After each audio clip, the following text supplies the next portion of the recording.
Bonjour à toutes et à tous, bienvenue sur ce temps de parole aujourd'hui avec Azad Binali pour le Front National et une annonce très importante. Azad Binali, bonjour. Oui, bonjour à tous. Alors, Flo vient de l'annoncer à cet instant. À l'instant, vous êtes candidat aux élections législatives de 2017 pour le Front National. Et ça, c'est une grande première à Mayotte.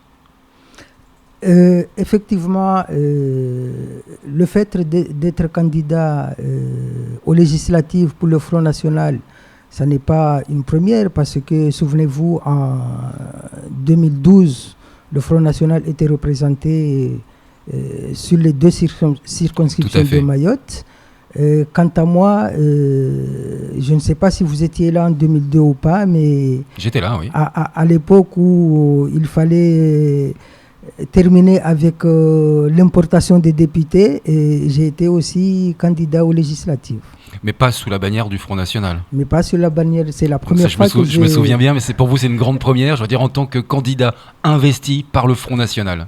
Je suis candidat à la candidature. Ouais, candidat à la candidature, d'accord. Je ne suis pas encore officiellement candidat du parti Front National. Alors ce qui m'impose une autre question, excusez-moi Flo, je vous la donne dans un instant.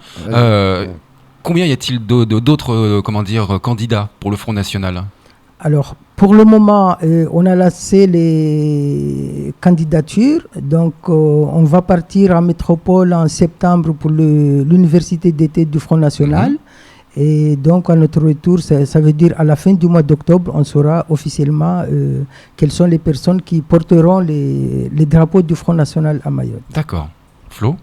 Oui, moi c'est parce que là vous êtes candidat à la candidature. Imaginons que vous soyez candidat, vous vous retrouvez candidat. Vous n'êtes plus candidat d'un petit parti annexe. Vous êtes candidat d'un des premiers partis de France. On n'est plus du tout dans la même position à l'heure actuelle. Pourquoi dites-vous un des premiers partis ? Je serai candidat du premier parti de France parce que je vous rappelle que... J'ai voulu rester... Je vous rappelle tout de même qu'il y a eu, lors des 3 dernières élections importantes en métropole, le Front National est sorti comme premier parti de France. Donc on n'est plus un des premiers, mais on est le premier. Est-ce que le Front National peut, selon vous, véritablement créer la surprise pour les élections législatives, après pour les sénatoriales, mais ça c'est un autre sujet, à Mayotte ? La surprise, elle peut être créée par le FN, localement ? Je pense que les discours qui ont été tenus jusqu'à maintenant par d'autres partis n'ont pas apporté les fruits que la population attendait. Donc ça ne serait même pas une surprise parce que la population de Mayotte attend beaucoup, notamment au niveau de sa sécurité. Donc si le Front National l'emporte, ça ne sera pas du tout une surprise. Alors la question classique dans ce genre de position, c'est si vous étiez élu demain député de la circonscription 1 à Mayotte, quelle serait votre première ambition, votre première mission ? De la circonscription 2. 2, pardon, excusez-moi. Quelle sera ma première... Je ne sais pas pourquoi à chaque fois je pense à Mtsamboro quand on me dit Front National, c'est pour ça, donc j'étais dans le Nord, excusez-moi. Il faut vous habituer maintenant parce que le Front National n'est plus le parti de la commune de Mtsamboro, mais maintenant il est ancré dans tout Mayotte. Et écoutez, je pense que si on est élu de la République, la première des choses, c'est œuvrer pour le bien-être de la population. Et on ne peut pas œuvrer pour le bien-être de la population sans se soucier de sa sécurité. Donc la première des choses, c'est effectivement essayer de régler le problème de l'insécurité qui persiste à Mayotte et qui dure. Oui, mais un député, c'est pas un président, c'est pas un exécutant, c'est pas quelqu'un qui est au contact, j'ai envie de dire, de la population, ni même du pouvoir direct. C'est quelqu'un qui propose dans une assemblée, tiens. Mais le député, il propose, mais il négocie avec le gouvernement pour que les bonnes décisions soient prises au niveau de son territoire. Donc, c'est la mission d'un député qui malheureusement n'a pas été faite jusqu'à maintenant. Et puis ça dépend de la couleur du gouvernement, Samuel. C'est pour ça, c'est le crash test. En fait, il y aura les élections présidentielles avant les élections législatives. Évidemment, là aussi, vous allez mettre le paquet sur la candidature de Marine Le Pen, j'imagine. Mais la présidence de Marine Le Pen, je pense que ça ne pose plus aucun problème maintenant. Le problème se pose qu'au niveau des journalistes, mais la population française a clairement choisi qu'en 2017, la présidente sera assurée par Marine Le Pen. Donc selon vous, si je l'entends bien, Marine Le Pen se bat plus, et le Front National se bat plus contre l'appareil politique que contre les Français eux-mêmes. C'est-à-dire que si les élections ont été perdues le pouvoir n'a pas été pris dans les régions en décembre dernier, c'est parce que la coalition politique a fait son œuvre. Mais vous avez remarqué vous-même que le Front National était en tête des 8 régions, je crois, au premier tour.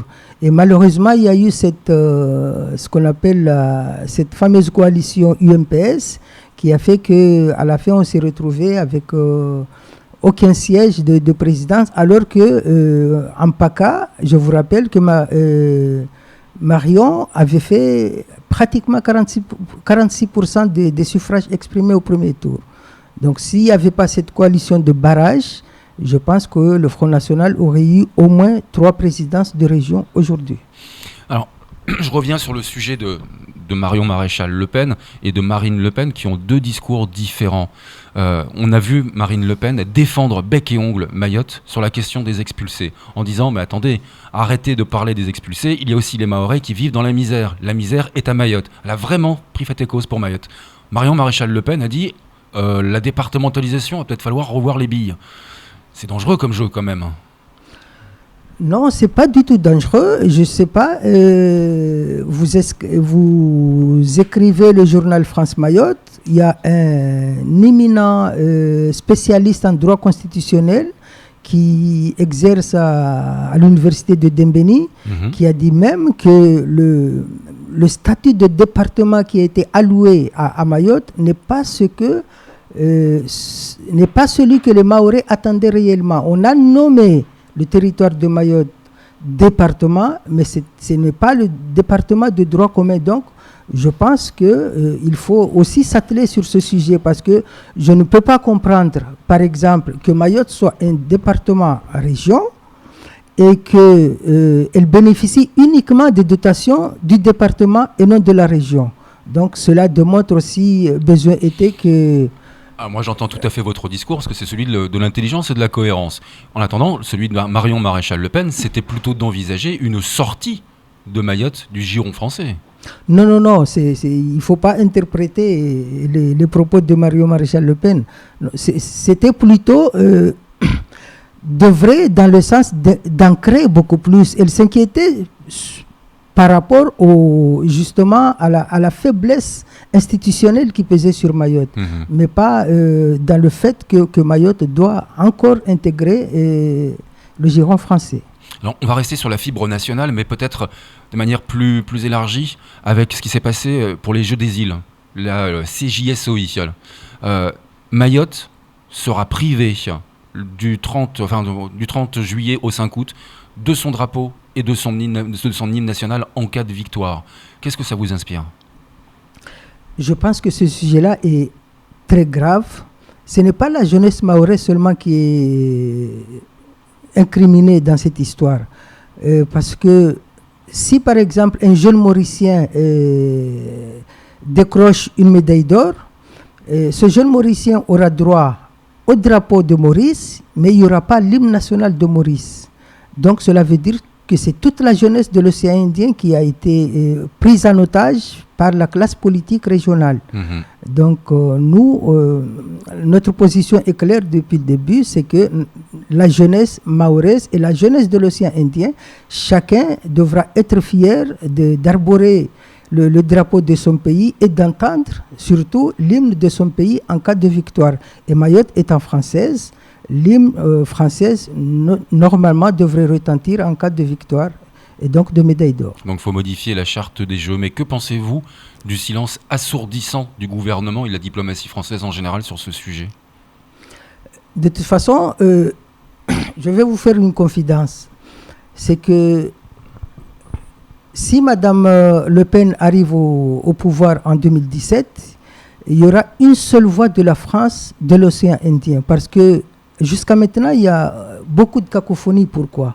Parce que la France est représentée par la préfecture de Mayotte, par la préfecture de La Réunion, par les ambassades dans les différents pays de la zone. Donc, on va proposer une motion qui va nommer un haut commissaire de la République qui va représenter la France de l'océan Indien au sein de la zone océan Indien. Donc, à ce moment-là, la France va parler d'une seule et unique voix Et je pense que ce problème de cacophonie va se régler.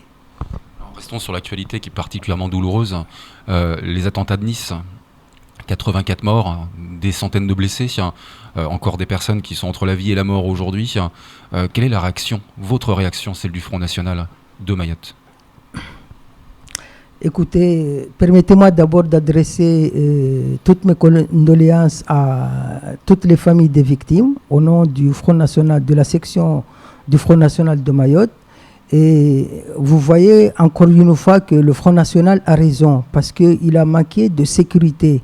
Je ne sais pas si vous avez écouté le Premier ministre hier sur les ondes de vos confrères de France 2 qui a admis qu'il y avait des failles sur la sécurité. Et le Front National, depuis tout ce temps-là, veut mettre l'accent sur la sécurité intérieure, contrairement à ce que préconisent les États européens. Et donc, ça prouve encore une fois que le Front National a raison quand il met l'accent sur la sécurité des citoyens français. Alors, le Premier ministre dit « Nous sommes en guerre contre Daesh. La France est une cible, mais Mayotte, c'est la France. » Est-ce que Mayotte aussi est une cible, selon vous, du terrorisme pourrait être une cible? Mayotte pourrait être une cible, d'autant plus que les frontières de Mayotte sont très poreuses. En France métropolitaine, vous avez une surveillance du territoire sur les frontières qui est, même si elle n'est pas suffisante, mais elle est quand même assez conséquente. Malheureusement, à Mayotte, il n'y a pas cette surveillance sur les frontières. La frontière est très poreuse, donc ça veut dire que Mayotte reste une cible aussi pour les années à venir. Mais on espère que cela ne va pas arriver. Et justement, au niveau local, vous dites, pour le Front National, la sécurité, si vous étiez élu, serait une priorité dans vos actions.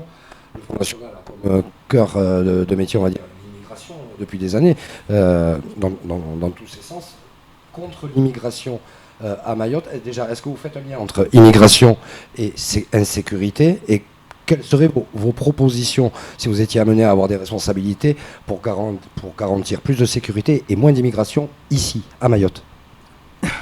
Pour garantir la sécurité, déjà, tout le monde peut voir que sur un territoire de 376 km², on ne peut pas accueillir plus de 300 000 personnes. Donc, la priorité, c'est que si on délivre des cartes de séjour à Mayotte, Mayotte étant un territoire français, il faut autoriser à ces gens qui ont ces cartes de séjour à aller en France métropolitaine pour déjà vider le territoire. Ouais. Au moins, ça sera une des premières solutions qu'il faudra apporter. Parce que Mayotte ne peut pas accueillir tout le monde. Et le plan Cazeneuve sur la sécurité? On attend de voir les résultats du plan Cazeneuve. De toute façon, pour l'instant, c'est de la politique politicienne. Oui, on en avait déjà évoqué le sujet sur ce plateau même. Vous l'avez déjà dit, on parle de 102 policiers. On verra bien s'il y en a réellement 102 en plus ou si c'est pas... Si ce sont des remplacements. Parce qu'il y a beaucoup qui vont partir. Donc, espérons que les 102, ça serait vraiment des nouvelles affectations. Merci beaucoup, Zaza Binali, d'être venu vous exprimer sur notre plateau. Et je rappelle que donc, vous êtes candidat à la candidature pour le Front National pour les élections législatives de la circonscription 2. Je vous remercie aussi de m'avoir accueilli. Et bon courage à vous et bonne chance aussi surtout. Merci à vous. C'est tout pour ce temps de parole. Tout de suite, la suite de nos programmes.